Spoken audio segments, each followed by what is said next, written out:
Right now, the South Korean K9 Thunder is the most popular tracked self-propelled howitzer system with over 2,000 units in service around the globe. It has over 52% of the market share. 세계 최고의 자주포로 인정받으며 수출 무패 신화를 이어나가던 K9 자주포가 얼마 전 호주에서 뒤통수를 맞았다는 소식이 들려왔었습니다. K9 현지 생산 계약을 맺은 호주 국방부가 한화 시스템과의 약속을 어기고 K9 2차 생산 계약을 파기해버린 것인데요. 호주 국방부에서는 우크라이나 전쟁의 양상을 보고 자주포보다는 하이마스와 같은 다연장로 켓이 더 유리하다고 생각하고 K9 추가 도입 대신 하이마스를 도입하기로 결정을 내렸다고 합니다. 그러나 호주 국방부의 결정은 호주 국내외 수많은 군사 전문가들에게 질타받고 있다고 하는데요.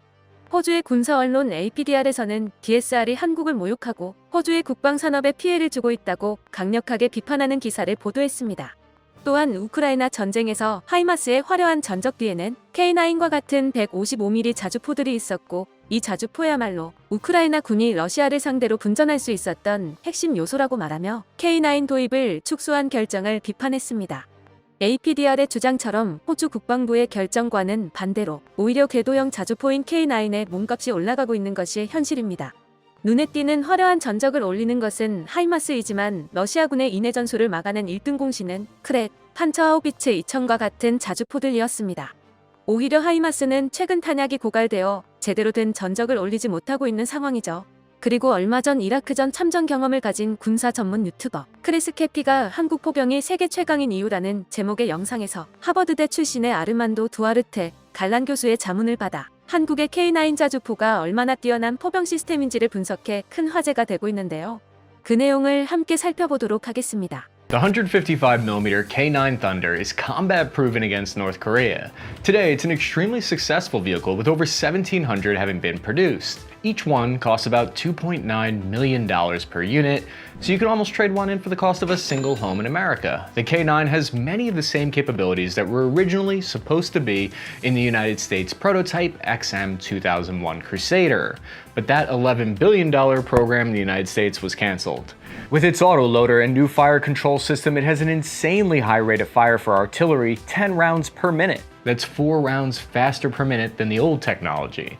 So this is what you call in when you need an entire mountain removed from the face of the earth. The amount of nations opening up factories to produce their own licensed version of the K9 Thunder is incredible. Turkey, Estonia, Australia, India, Finland, Norway, Poland, Egypt all want a piece of that South Korean burst artillery.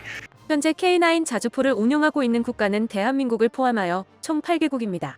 이 외에도 루마니아, 사우디아라비아, 영국 등 여러 국가들과 K9 수출에 관한 협의를 진행 중이기에 운용국이 더 늘어날 예정입니다. So what is it about South Korean artillery technology that makes everybody want it? The development of this weapon tells us a lot about the South Korean people's history, their culture, and what matters to them. It evolved under the intense pressure to counter increasingly radical North Korean dictators.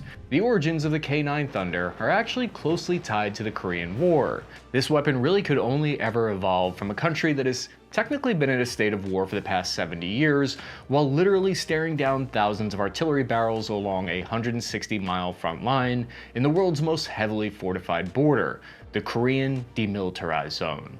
Artillery really defines this entire region. To put the artillery threat in Korea into perspective, North Korea could bombard Seoul with over 10,000 projectiles every minute. For context, according to data from the European Commission, rough estimates indicate that Russia fires between 40,000 and 50,000 artillery shells per day, compared to the 6,000 shells per day on average that Ukrainian forces expend, which means that in the absence of counter-battery fire, a quick response from Seoul, it would only take North Korea 5 minutes to fire more rounds than what we've learned the Russo-Ukrainian war consumes in an average day. This is why the development of artillery weapons has historically been so important, not just to military strategy for South Korea, but also North Korea. 한반도라는 좁은 영토 안에서 적성국과 코앞에서 국경을 맞대고 있다는 특수한 전술 환경 때문에 한국군은 자주포와 전차와 같은 재래식 전력의 증강에 목숨을 걸어왔었습니다. 만일 남북한의 전면전이 벌어지게 된다면 우크라이나 전쟁은 애들 장난으로 보일 정도의 포격전이 벌어질 게 분명합니다. 포방부, 화력 덕후라는 소리를 들으면서도 국방부가 K9과 같은 강력한 포전력 육성에 집착해왔었던 이유가 있었던 것이죠.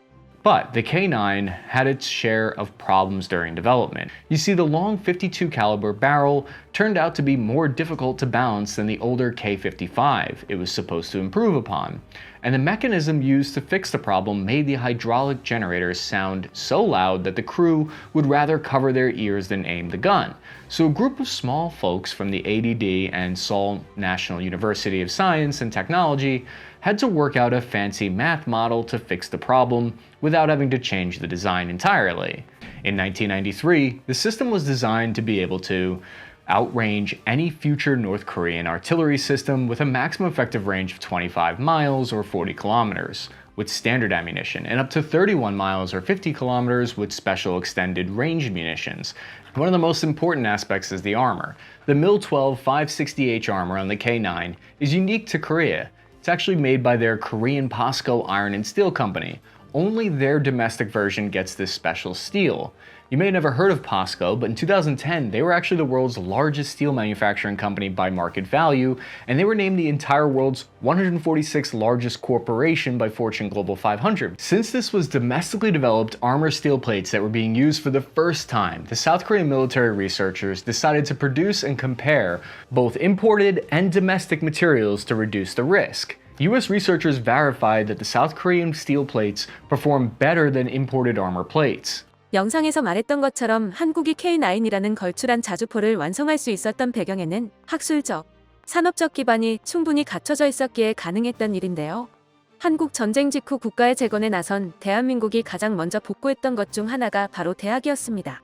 일본의 식민지배 당했던 굴욕의 역사를 다시 반복하지 않기 위해선 나라의 힘을 길러야 했고, 그러기 위해선 교육과 연구가 가장 우선시 되어야 했다는 것을 알고 있었기 때문이었죠. 또한 국가의 경쟁력을 높이기 위해 중화학공업 산업을 육성했었고, 그 첨단에 서 있었던 기업이 바로 세계적인 철강회사인 포스코였습니다. 다시는 나라를 빼앗기지 않겠다는 국민적인 일념으로 쌓아 올린 국가 역량이 한 곳에 모여 K9이라는 세계적인 자주포가 완성될 수 있었던 것이죠.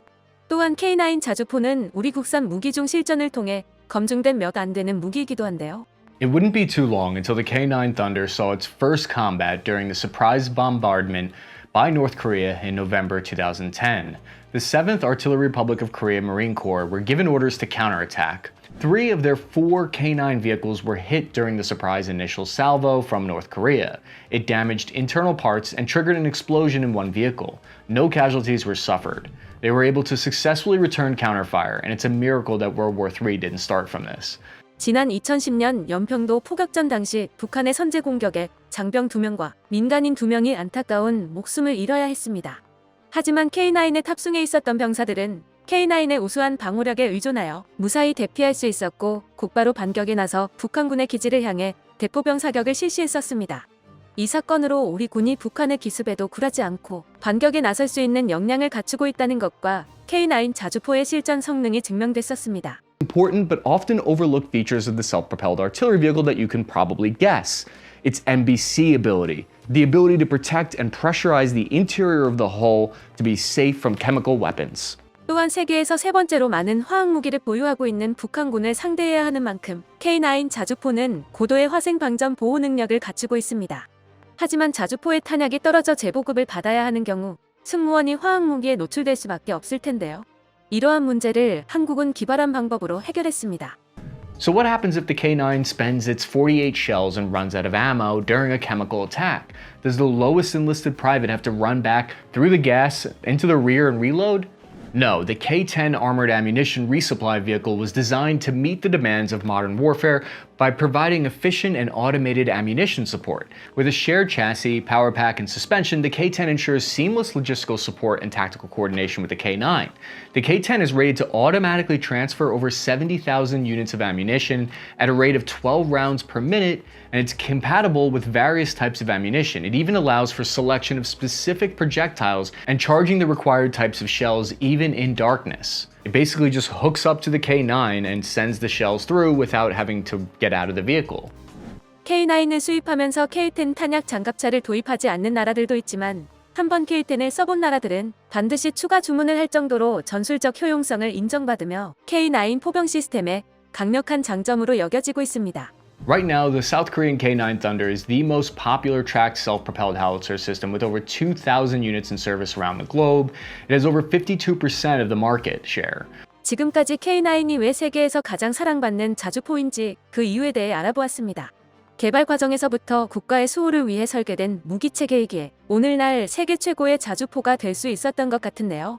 K9 자주포와 함께 한국 무기가 더 널리 인정받으며 한국 방산의 상승세를 이어나갈 수 있기를 바랍니다. 끝까지 시청해주셔서 감사합니다. 도움이 되셨다면 좋아요를, 다른 이야기도 궁금하시면 구독을 눌러주세요.